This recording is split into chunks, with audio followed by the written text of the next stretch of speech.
இந்த கல்லூரி மாணவியும் கல்லூரி மாணவனும் காதல். இந்த காதலில் இரவு 8 மணிக்கு நடைபயிற்சி போனதாக சொல்லுகிற பொழுது இவங்க 2 பேரும் திரைமறைவில் முத்தம் கொடுத்து கொண்டிருந்ததாக என்ன பண்ணுறான் ஞானசேகரன், வீடியோ எடுத்துகிட்டே இருக்கான். இது ஒரு வீடியோ இல்லை, பல வீடியோ. நீங்கள் அவன் மேலே 13 வழக்கு நிலுவையில் இருக்கு. இவனுக்கு இது தாய் வீடு. எது? இந்த அண்ணா பல்கலைக்கழகம் தாய் வீடு. அது வாயில் காப்பவனுக்கு தெரியும், வாட்ச்மேனுக்கு தெரியும், பேராசிரியர்களுக்கும் தெரியும். நீங்கள் அங்கே இருக்கக்கூடிய கேமரா செயலிழந்து பல மாதம் ஆகிப்போச்சு. திட்டமிட்டு செயலிழக்கப்பட்டது. அண்ணாமலை சாட்டையில் அடிக்கிறேன், சவுக்கில் அடிக்கிறேன், செருப்பு போட மாட்டேன், விளக்கு மாத்தில் அடிச்சுக்கிறேன்.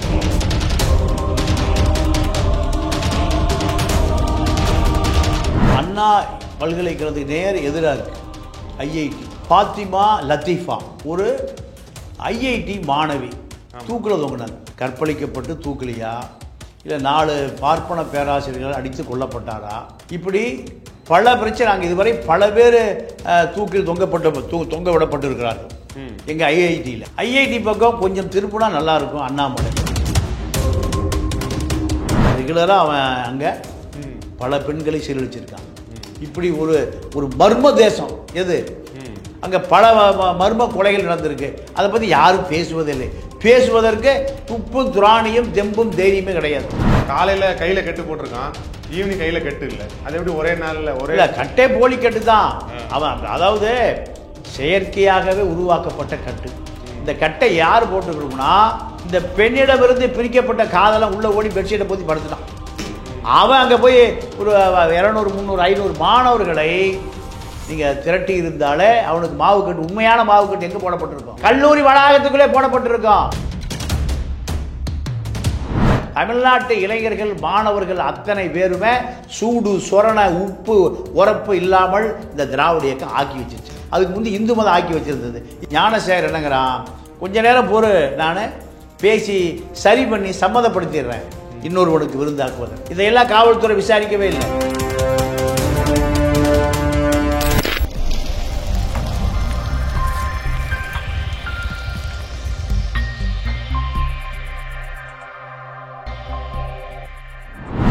இந்தியாவில் பார்த்தீங்கன்னா ஒரு வருஷத்துக்கு கிட்டத்தட்ட பல லட்சக்கணக்கான பெண்கள் வந்து வன்கொடுமைக்கு ஆளாகிறாங்க, கற்பழிக்கப்படுறாங்கன்னு டேட்டாவே சொல்லுது இல்லையா? ஆனால் ஒரு சில கற்பழிப்புகள் மட்டும் ஒரு பெரிய அளவில் பரபரப்பாக பேசப்படுது சார். இப்போ டெல்லியில் நிர்பயா, இப்போ 2 நாளைக்கு முன்னாடி இன்னைக்கு பார்த்தீங்கன்னா ஃபுல்லாக அந்த சென்னை அண்ணா பல்கலைக்கழக மாணவி, அந்த மாணவி பல்கலைக்கழகத்துக்குள்ளேயே கற்பழிக்கப்பட்ட விஷயம் வந்து பெரிய அளவில் இப்போ ஒரு பரபரப்பை உண்டு பண்ணி எங்கே திரும்பினாலும் அதே பேச்சா இருக்கு ஐயா. இதற்கு பின்னாடி என்ன விஷயங்கள் இருக்குது? இல்லை, இந்த பாலியல் வன்கொடுமைக்கு பின்னால் தமிழ்நாட்டினுடைய சட்டம் ஒழுங்கு இருக்குது, லா அண்ட் ஆர்டர். ஏன்னா அந்த ஞானசேகரனுக்கு காவல்துறையை பற்றி எந்த கவலையும் இல்லை. அரசியல் பின்புலம் தான் காரணமா? இல்லை, அரசியல்லாம் யாருக்கும் தேவையே இல்லை. திமுக காரணம். அது திமுகவும் காரணம் அல்ல. நீங்கள் எல்லா ரவுடிகளும் என்ன திமுகவிலையா இருக்கான்? இல்லை இந்த இல்லை இல்லை இல்லை அது சும்மா தீர்வேன். 20,000 A+ ரவுடிகள் பட்டியல் இருக்கு. 20,000 பேர் என்ன திமுக கரவேசி கட்டிட்டா போய் திருடுறான், கொள்ளையடிக்கிறான், கொலை பண்ணுறான். இந்த மாதிரி கற்பழிப்பான சென்சிட்டிவான விஷயம் இல்லை, அப்படிலாம் ஒன்றும் இல்லை. சும்மா திமுக மேலே அண்ணாமலை சாட்டையில் அடிக்கிறேன், சவுக்கில் அடிக்கிறேன், செருப்பு போட மாட்டேன், விளக்கு மாத்தில் அடிச்சுக்கிறேன். இது வந்து மலிவான அரசியல். இதில் அண்ணாமலை இருக்கிற அந்த சிமோகாவிலேயே இதுவரை பல கற்பழிப்பு நடந்திருக்கு, பல திருட்டு நடந்திருக்கு, கொள்ளை நடந்திருக்கு. அப்போ இவர் என்ன பண்ணார்? அரசியல் ரீதியாக நடந்திருக்குன்னு சொல்லி நீங்கள் அதை பூராத்தையுமே அவர் ஒரு காவல்துறை அதிகாரி, முன்னாள் காவல்துறை அதிகாரியாக ஒரு IPS அதிகாரியாக கொந்தளிக்கிறாரு. அவருக்கு ஒரு நியாயமான ஒரு விஷயம் தானே. அவர் வேற இப்போ அரசியல்வாதிகள்லாம் மற்ற அரசியல்வாதிகளுக்கும் ஒரு IPS இருந்தவருக்கும் ஒரு வித்தியாசம் இருக்குல்ல சார்? அதுக்கு அவர் ரத்தம்லாம் அவருக்கு கொதிக்குது அந்த மாதிரி விஷயங்கள் நடக்கும்போது.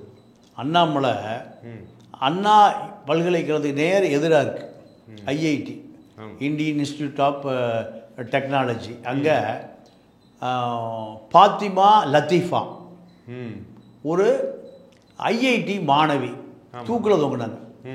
கற்பழிக்கப்பட்டு தூக்கலையா, இல்லை 4 பார்ப்பன பேராசிரியர்கள் அடித்து கொல்லப்பட்டாரா, இப்படி பல பிரச்சனை. அங்கே இதுவரை பல பேர் தூக்கில் தொங்க விடப்பட்டிருக்கிறார்கள். எங்கள் ஐஐடியில். ஐஐடி பக்கம் கொஞ்சம் திருப்பினா நல்லாயிருக்கும் அண்ணாமலை. ஏன் அந்த பக்கம் போக மாட்டார்? அது காமகோடி என்ற பார்ப்பன கும்பல்களால் நடத்தப்படுகிற பிராமின் இன்ஸ்டியூட். அது யாருடைய இன்ஸ்டியூட்டு? அங்கே தாழ்த்தப்பட்டவன் உள்ளே போக முடியாது, முஸ்லீம் போக முடியாது, மாணவனாகவும் போக முடியாது, ஆசிரியராகவும் போக முடியாது, பேராசிரியராகவும் போக முடியாது. அப்புறம் பாத்திமா லத்தீஃப் எப்படி போனாங்க? பாத்திமா லத்தீஃப் எப்படி? அருமையான கேள்வி. பாத்திமா லத்தீஃபு நீங்கள் கேரளா தமிழ்நாட்டில் ஏறக்கு 100% மார்க் வாங்கிய மாணவிகளில் முன்னணி மாணவி. ஆமாம். இந்த ஐஐடியில் பார்ப்பனர்கள் தான் 97%. 3% தான். நீங்கள் 3% அனுமதி கொடுக்கலைன்னா அந்த ஐஐடி இழுத்து மூடிடலாம் நாம்ஸ் படி. ஏன்னா இது ஒரு செக்யூலரிசம் நாடு இது. சரியா? பல பாத்திமாக்கள் தெருவில் தான் கிடக்கிறாங்க, பாத்திமா லத்தீஃப்கெல்லாம். ஐஐடியை பொறுத்த வரைக்கும் எந்த காலத்திலும் தலித் மாணவர்களை அனுமதிக்காது. தலித் பேராசிரியர்கள் உள்ளே போக முடியாது. அப்போது இப்படியான இங்கே பாத்திமா லத்தீஃபுடைய நியாயமான விசாரணையை காவல்துறை அதிகாரி உள்ளே போய் எந்த பார்ப்பன பேராசிரியரையும் கைது செய்ய முடியாது. அப்படி கைது செய்தால் யார் கமிஷனராக இருந்தாலும் அந்தமானில் இருப்பார், இல்லை நிக்கோபார் தீவில் தான் இருப்பார். இப்படி ஒரு மர்ம தேசம் எது. அங்கே பல மர்ம கொலைகள் நடந்திருக்கு. அதை பற்றி யாரும் பேசுவதில்லை. பேசுவதற்கு துப்பும் துராணியும் தெம்பும் தைரியமே கிடையாது. நீங்கள் தமிழ்நாட்டு அரசியல் எப்படி ஆண்மை இல்லாமல் போச்சோ, நீங்கள் அந்த அங்கே படிக்கிற மாணவர்களுக்கும் ஆண்மையே இல்லை. எப்படின்னா, இந்த கல்லூரி மாணவியும் கல்லூரி மாணவனும் காதல். இந்த காதலில் இரவு 8 மணிக்கு நடைப்பயிற்சி போனதாக சொல்லுகிற பொழுது இவங்க 2 பேரும் திரைமறைவில் முத்தம் கொடுத்து கொண்டிருந்ததாக அவன் ஸ்டேட்மெண்ட் சொல்கிறான்.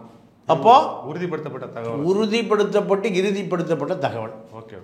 அப்போது இந்த ஞானசேகரன் என்ன பண்ணுறான்? ஞானசேகரன் வீடியோ எடுத்துகிட்டே இருக்கான்.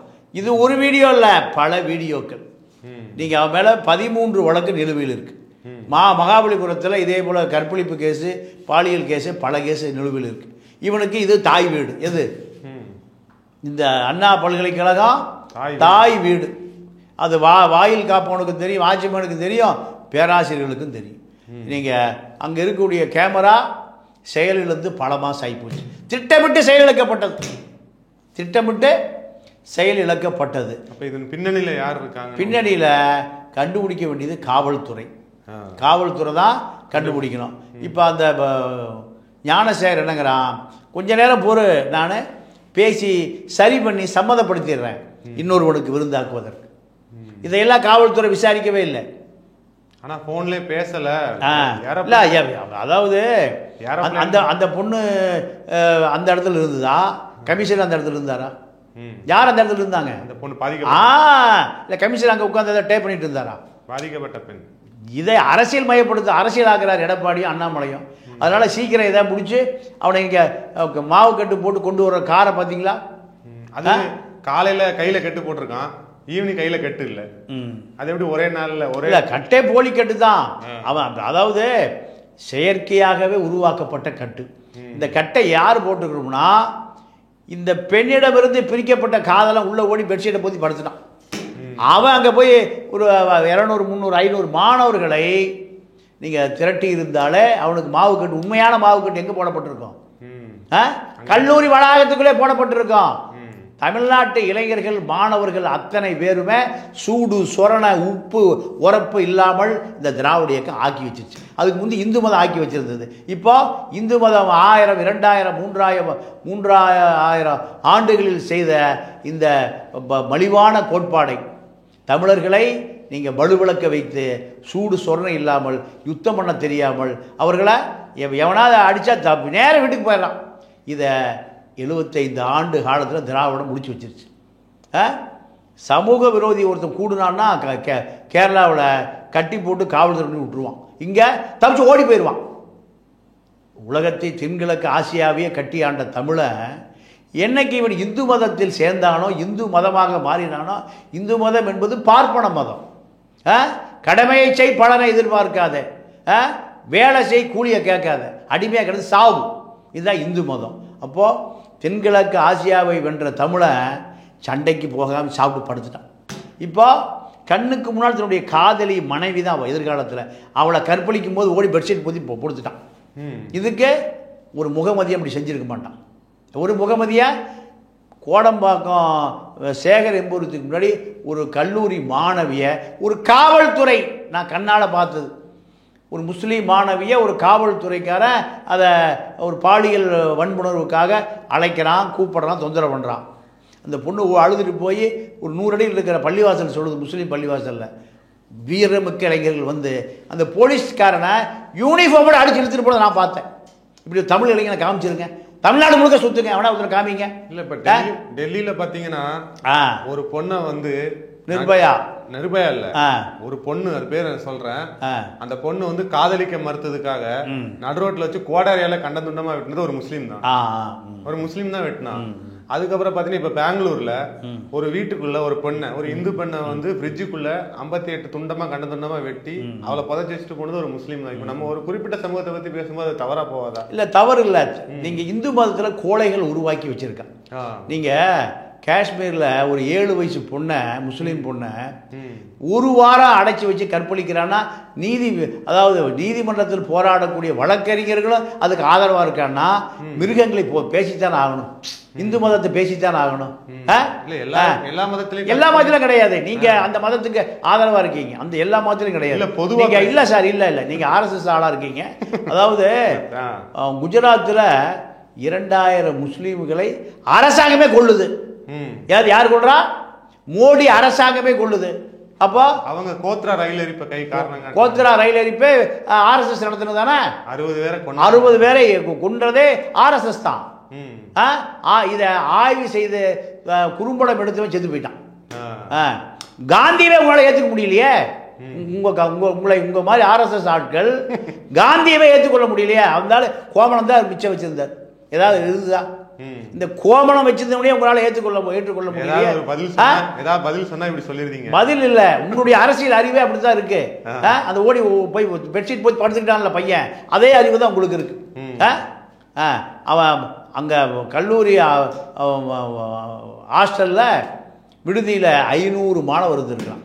உங்களை சூடு சொரணை இல்லாமல் ஆக்கியது இந்து மதம் தான். அப்ப இந்த ஞானசேகரன் இருக்கான்ல, அவனுக்கு வந்து 3 பொண்டாட்டி. அவன் வீட்டுல பாத்தீங்கன்னா கிறிஸ்துமஸ் ஸ்டார் தொங்குது. அப்ப ஒரு கிறிஸ்தவனா இருக்கலாம்ல? இல்ல, அதாவது தமிழனாக மட்டும்தான் இருக்கான். தமிழனை வீரன் இல்லை, அவனை வீரமங்கி. ஆமா, இந்துவாக என்னைக்கு அவன் மாறினானோ, என்னைக்கு அவன் திராவிடனாக மாறினானோ, இரண்டும் அவனை சேர்ந்து என்ன ஆகி போச்சு, கோளை ஆக்கி அவனை கொண்டு போய் எங்கே வச்சிருக்கு. உண்மையாக அவன் கல்யாணம் பண்ணி மனைவியை ஒருத்தன் கற்பழிச்சா கூட ஓடி போய் படுத்துக்குவான், படுத்துட்டு வேற முன்னாடி கட்டிடுவான். அப்போ இந்த விஷயம் கேரளாவில் நடக்க முடியாது, கர்நாடகா நடக்க முடியாது, ஆந்திரா நடக்க முடியாது. மார்வாடி பையன் இருக்கான்ல, ஹிந்திக்கார பையன், அவன் பூரா ஒரு IT எல்லாம் வேலை பார்த்தானுங்க. அந்த நிறுவனம் மூடிட்டு கொடுக்க முடியாது, போடான்னு விரட்டிட்டான். அந்த நிறுவன முதலாளியை முற்றுகை 3 நாளாக முற்றுகிட்டான். போலீஸு பிடுங்க கூட முடியல. போலீஸ் ஏன் எங்களெல்லாம் கொண்டுட்டு போய் அவனை காப்பாற்றுட்டானுங்க. நான் இதெல்லாம் நேராக பார்த்த செய்தி. ஆமாம், மராட்டிக்காரன், பூரா மராட்டிக்காரன், பீகாரி, யூபிக்காரன், படித்த இளைஞன், பால் தாக்கரே வம்சம். என்ன பண்ண அவன், எங்களை கொண்டுட்டு போய் அவனை நீ காப்பாத்து, எங்களுக்கு 6 மாத சம்பளம் கொடுக்கணும். ஒரு 200 இளைஞன் படுத்து கிடந்தான் எங்க கிண்டியில். அரசு ஒண்ணுமே பண்ண முடியல, போலீஸ் ஒண்ணுமே பண்ண முடியல. நம்ம 500 ரூபா கொடுத்தா போலீஸ்காரன் எதை வேணா செய்வான். போதையில் போட்டு வரணும், வாயை போகுது, 500 கொடுத்தா தப்பிச்சு போயிடலாம்.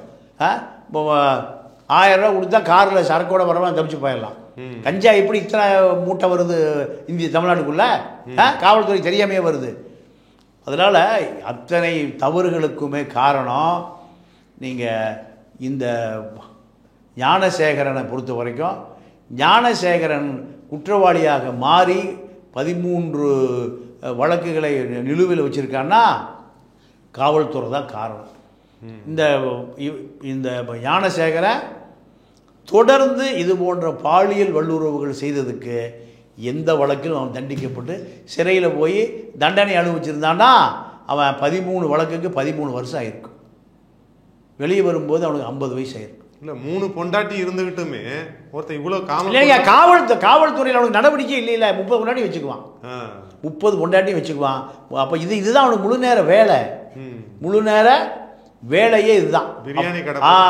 அப்போ காவல்துறை இங்கு வலுவிழந்து போய்விட்டது. நீங்கள் நீதிபதியாக வந்து தேடி போய் குற்றவாளி பிடிச்சி கொண்டு ஜெயிலில் போடுவார் இல்லை, காவல்துறை தான் செய்யணும்.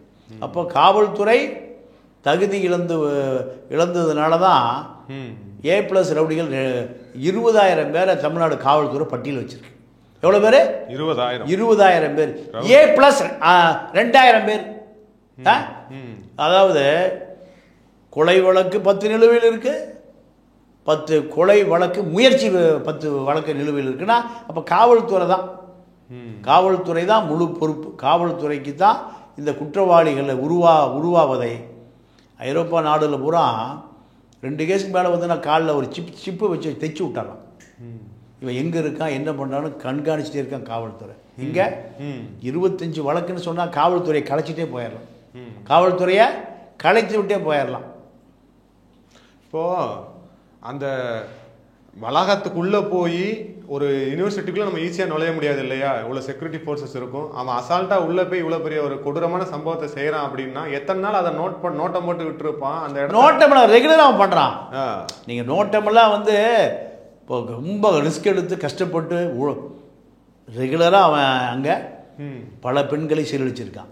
அதுக்கு விசாரணை நீளாமல் உடனடியாக எடப்பாடி ஆதரவில், அண்ணாமலை ஆதரவில்,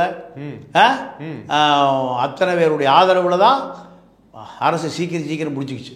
இவர்களெல்லாம் போய் அங்கே ஆர்ப்பாட்டம் பண்ணலைன்னா, அண்ணாமலை அங்கே போய் சவுக்கில் அடிக்கலை, செருப்பில் அடிக்கலை, விளக்கமாத்தில் அடிச்சுக்கலைன்னா விசாரணை கண்டிப்பாக துரிதமாக்கப்பட்டிருக்கும். இது அண்ணாமலை போராடுறாரு, எடப்பாடி போராடுறாரு, ஜெயக்குமார் போராடுறாரு. வழக்கு சீக்கிரம் முடிச்சு இந்த பிரச்சனைக்கு ஒரு முற்றுப்புள்ளி வைக்கணும்னு தான் அரசு எஃப்ஐஆர் கூட சரியாக போட தெரியாமல் அந்த பெண்ணை நீங்கள் மாதவிடாய் சமயங்க வரை கண்டுபிடிச்சி வழக்கை சீக்கிரம் முடிச்சு அந்த காரு ஒரு போலீஸ் ஜீப் அல்லது அவனை அந்த சீட்டை பார்த்தாலே தெரியுது சொகுசு கார். அப்போ சீக்கிரம் வழக்க முடி அழுத்தம், அரசியல் அழுத்தம் காரணமாக வழக்கு முடித்து வைக்கப்பட்டிருக்கிறது. இதில் எடப்பாடியும் நடிக்கிறாரு, அண்ணாமலையும் நடிக்கிறார். இப்போ இந்த அதிமுக ஆட்சியில் பொள்ளாச்சி பாலியல் பலாத்கார சம்பவம் பெரிய அளவில் பேசு பொருளாச்சு. அது எதிர்கட்சிகள் வந்து பெரிய அளவில் அரசியல் பண்ணாங்கல்ல, அதே மாதிரி இப்போ இதை பயன்படுத்திக்கிட்டாங்களா? அதே தான் திமுக திராவிட இயக்கமே அடித்து விரட்டப்பட்டு அழிக்கப்பட வேண்டிய இயக்கங்க. நீங்கள் அப்போ அதை தானே அண்ணாமலை செய்கிறார், அதை நீங்கள் பாராட்டத்தானே செய்யணும். இல்லை, அண்ணாமலை வந்து அதிமுக திமுக இரண்டையும் விட பெரிய அதிமுக திமுக. நான் தான் அப்படியே சொன்னேன்ல, பாத்திமா லத்தீஃபா அங்கே போயிருக்கலாமே, பல இடங்களில் பல பெண்கள் நிறைய நடந்தது. அப்போ அண்ணாமலையை பொறுத்த வரைக்கும் அவர் ஒரு ஆர்எஸ்எஸ்ஸால் பயிற்றுவிக்கப்பட்டு பிஜேபியால் பதவி கொடுக்கப்பட்டு களத்தில் இறக்கப்பட்ட ஒரு சங்கி. ஆர்எஸ்எஸ்ஸின் கைக்கூலி. ஆர்எஸ்எஸ்ஸில் கைக்கூலி இல்லாமல் அந்த பதவிக்கு வர முடியாது. ஆர்எஸ்எஸ்ஸால் உருவாக்கப்படாமல் ஆளுநர் ரவி உட்பட, பிரதமர் மோடி உட்பட இந்த பதவிக்கு வர முடியாது. அப்போ இவர்கள் சனாதனம், சாதி இப்படியே இருக்கணும், அடிச்சுட்டே சாகணும். அதுதான் இந்து மதம். சாதி தான் எல்லாத்துலயும் இருக்குது, எல்லா மதத்திலும் இருக்குது. எந்த மதத்திலும் கிடையாது சாதி. இஸ்லாம்ல சியா, இன்னைக்கு ஆப்கானிஸ்தான்ல இல்ல சியா. சரி, தமிழ்நாட்டில் பேசிங்கன்னா நீங்க ஐரோப்பா கடைசிக்கு போயிட்டீங்க. இந்தியா நம்ம இந்தியாவில் பேசுவோம். இஸ்லாம் மதம் அவங்க சிறுபான்மையா இல்லைங்க ஐயா, அவங்க சிறுபான்மையா இருக்கிறதுனால நமக்கு பிரச்சனை வந்துடக்கூடாது. அந்த சண்டை பெருசா தெரியுது இல்ல. நீங்க பாத்தீங்கன்னா கிறிஸ்தவ மதத்திலேயே ஒரு பேராயர் போராடுறாரு. 10,000 தலித்து வந்து 10,000 பேராயர்கள்ல 3 தலித் பேராயர்கள் தான் இருக்கிறாங்க. இன்னைக்கு பாத்தீங்கன்னா ஒவ்வொரு ஏரியாக்குள்ளேயும் தலித் சர்ச் இருக்குது, வன்னியர் சர்ச் இருக்குது அப்படிங்கிறாங்க. எல்லா மதத்திலயும் அது இருக்கிறது பொதுவா ஏத்துக்க இல்ல உங்களுக்கு இந்து மதத்தை பத்தியும் தெரியல, கிறிஸ்துவ மதத்தையும் பத்தி நடந்ததை சொல்றேன். முஸ்லீம் மதம், அதாவது நீங்க ஒரு முஸ்லீம் அனாதை போன கிடந்து உலகத்தில் எங்கேயுமே பார்க்க முடியாது. 5 நிமிஷத்துல 50 முஸ்லீம் வந்துருவான், வந்து தூக்கிட்டு போயிடுவான். ஆனா இங்கே இந்து மதத்தை செத்து போனவனா காக்கா திங்கும், நரி திங்கும், எலி திங்கும். கடைசியில் யார் எடுத்துகிட்டு போவா? யார் எடுத்துகிட்டு போவா சொல்லுங்கள்? முனிசிபாலிட்டி எடுத்துகிட்டு போ. இதுதான் இந்து மதத்தில் உங்களுக்கான பாதுகாப்பு. என்ன மதத்தில் எடுத்துகிட்டு போனீங்கன்னா இது தலித் சுடுகாடு, பல்லர் சுடுகாடு, வண்ணார் சுடுகாடு, முதலியார் சுடுகாடு. எந்த முஸ்லீமும் ஒரே இப்போ செத்து அனாதை செத்து கிடக்கிறான்ல, அனாதை முஸ்லீம் கருவாட்டி வியாபாரி செத்து கிடக்கிறான்ல, அவன் நேரம் கூட்டி பள்ளிவாசல் வைப்பான். அத்தனை பேர் அவனுக்கு தொழுவான். அவன் ஏழை பணக்கார எந்த ஜாதி மதம் எல்லாம் எதுவும் பார்க்கறதில்ல, தொழுவான். பள்ளிவாசலில் எல்லாம் தொழுகும்போது அவனுக்காக தொழுவான். அத்தனை பேரும் அனாதை புணத்துங்க. ஒரு முஸ்லீம் அனாதை புணத்துக்கான மரியாதை சொல்கிறேன். நேராக கொண்டு போய் எங்கே செய்வோம்? கபர்ஸ்தானில் எல்லாருக்கும் செய்கிற மரியாதை செஞ்சு பெரிய 100 கோடி ரூபா வச்சுருக்கு என்ன மரியாதையோ, பச்சை போர்வை, அதே போல் அவனுக்கு மலர் படுக்கை கூட அங்கே புதைச்சிருவான். ஆனால் இங்கே நீங்கள் சொல்லுகிற இந்து மதம், நீங்கள் நேசிக்கிற இந்து மதம், அண்ணாமலை சொல்லுகிற இந்து மதம் என்ன பண்ணுது? நாய், நரி, எலி, புலி தின்னு பாதி உடம்பு தான் கிடக்கும். முனிசிபாலிட்டிக்கார குப்பையில கொண்டு தூக்கி போட்டு போவான். இதுதான் உங்கள் மதம், இந்து மதம். நீங்கள் நேசிக்கிற இந்து மதம். கிறிஸ்துவன் அப்படி இல்லை, முஸ்லீம் அப்படி இல்லை. அத்தனை பேரும் அப்புறம் அத்தனை சுடுகாடு இருக்கு. கிறிஸ்தவ சுடுகாடு தனியா இருக்குது, ஒவ்வொரு பிரிவுக்கு இஎஸ்ஐக்கு ஒரு சுடுகாடு இருக்குது, வெந்தய கோஸ்துக்கு ஒரு சுடுகாடு இருக்குது, அவ்வளவு இருக்குது. இப்ப ரீசெண்டா ஒரு போன வருஷம் கூட ஒரு பொண்ணு வந்து ஆர்சி பொண்ணு, அந்த பொண்ணு வெந்தய கோஸ்ட் சுடுகாட்டுல புதைக்க விடலன்னு, குழந்தைய இறந்து போன குழந்தைய வெந்தய கோஸ்ட் சுடுகாட்டுல புதைக்க விடலன்னு சொல்லிட்டு மீடியா முன்னாடி அழுதுகிட்டு இருக்கு. நீங்களா என்னடா மனுஷங்க அப்படின்னு சொல்லி அழுதுகிட்டு இருக்காங்க. அதையும் நம்ம பாக்குறோம். அதையெல்லாம் நீங்க பேசவே மாட்டேங்கிறீங்களா? பேசலாம். அதாவது பெந்தகோசு, இஎஸ்ஐ, ஆர்சின்னு 3 பிரிவு இருக்கு. 3 பிரிவும் 3 விதமான மத குருக்களை கொண்டது. 3 பேருமே இந்து மதத்தில் இருக்கிற குப்பையை போல அவன் செய்கிறதே இல்லை. இந்து மதத்தில் இருக்கிற குப்பையை போல அவன் செய்கிறதே இல்லை. நீங்கள் ஒரு பல்லர் சுடுகாட்டில் ஒரு அருந்ததியரை புதைக்க முடியாது. ஒரு தேவேந்திர குல வேளாளர் சுடுகாட்டில் ஒரு அருந்ததியரை புதைக்க முடியாது. ஊர் பொது சுடுகாடுன்னு ஒன்று இருக்கும். ஆனால் தாழ்த்தப்பட்டவனுக்கான சுடுகாடுன்னு ஒன்று. இப்போ தான் எலக்ட்ரிக்கல் சுடுகாடு வந்துருச்சு ஐயா. அல்ல, நான் இப்போ எலக்ட்ரிக் சுடுகாடு வந்த பிறகு வர்றதுக்கு முந்தி சொல்கிறேன். அப்போ நீங்கள் எத்தனை சாவு நீங்கள் தடுத்து நிறுத்தி வைக்கப்பட்டிருந்தது. ஆமாம், இன்னைக்கு இருக்கு. எல்லா ஊர்லேயும் மின் பயணம் இல்லையே, எல்லா கிராமத்துக்கு வந்துருச்சா? அது நம்ம அரசாங்கம் தானே ஐயா கொண்டு வரும். இல்லை, அரசாங்கம் இந்து மத அரசாங்கம் தானே. அவங்க திராவிட மாடல் அரசாங்கம், திராவிட மாடல் அரசாங்கம். ஆனால் ஒட்டுமொத்தமாக திராவிடங்கிறதே வந்து இந்து கன்சால்டேஷன் தானே. அப்போது நீங்கள் மதம் என்பது திராவிடங்கிறது ஆட்சி, மதம் என்பது இந்து தானே. நீங்கள் எல்லா இடத்துலையும் மின்சார சுடுகாடு வந்துருச்சா? இல்லை. அரசோட கடமை இல்லை, அரசோட கடமை இல்லை. சரிங்க, பிஜேபி ஆளுகிற மாநிலத்தில் வந்துருச்சா? இல்ல, நம்ம இங்க தமிழ்நாடு தான். நீங்க இப்பதானே சொன்னீங்க ஆப்கானிஸ்தான் பத்தி இல்ல, பிஜேபி இந்தியா முழுக்க இருக்குல்ல, தேசிய கட்சி. தேசிய கட்சி இருக்கிற எல்லா மாநிலங்களும் வந்துருச்சானா? வரல. ஒரே நாடு ஒரே சுடுகாடு வரும். அப்போ பிஜேபி என்பது சாதி சனாதனம் அப்படியே இருக்கணும், சாதி கட்டமைப்பு இருக்கணுங்கிறது பிஜேபி. சாதி கட்டமைப்பை ஒழிக்கணுங்கிறதா பெரியாரே இயக்க ஆரம்பிச்சார். ஆனால் பெரியார் பேரில் சொல்லிட்டு தானே இந்த அரசாங்கமே நடந்துகிட்டு இருக்கு. இல்லை, பெரியாரை ஏமாற்றுவதற்கு அண்ணா ஆரம்பிச்சது தான் அந்த திமுக. அப்படி சொல்லாதீங்க, அதுதான் உண்மை. நிறைய பேர் தெரியறதில்லை, நுனிப்புள்ள மேய்ஞ்சிட்டு அரசியல் பேசுகிறான். திராவிட இயக்கங்கிற பெரியாருடைய சிந்தனையை ஒழித்ததே அண்ணாதுரை கும்பல் தான். அண்ணாதுரை நீங்கள் திமுக ஆரம்பிக்கிறாங்க ராபின்சன் பூங்காவில். ஆமாம், மலை கொட்டு மலை. அப்போ 1949 4:30 to 6 ராகு காலம். 4 மணிக்கே கட்சி கூட்டம் போடணும்னு முடிவு பண்ணா. நீங்கள் அப்போ சொல்கிறீங்களே, இப்போவே நல்ல நேரம் இல்லை. இன்னைக்கு விடுங்க, இன்னைக்கு நாசமாக போச்சு. அன்னைக்கு அந்த காலம் அண்ணா, சம்பத்து, நெடுஞ்செழியன், அன்பழகன் இந்த கும்பல் இருந்த காலத்திலேயே பெரியார் தொண்டனுங்க, பெரியாரை ஒழிச்சவனுங்க இவனுக்கு தான். 4:30 to 6 ராகு காலனுடையும் 4 மணிக்கே கூட்டத்தை ஆரம்பித்தவர்கள் தான். ரைட், நன்றி, வணக்கம். வணக்கம்.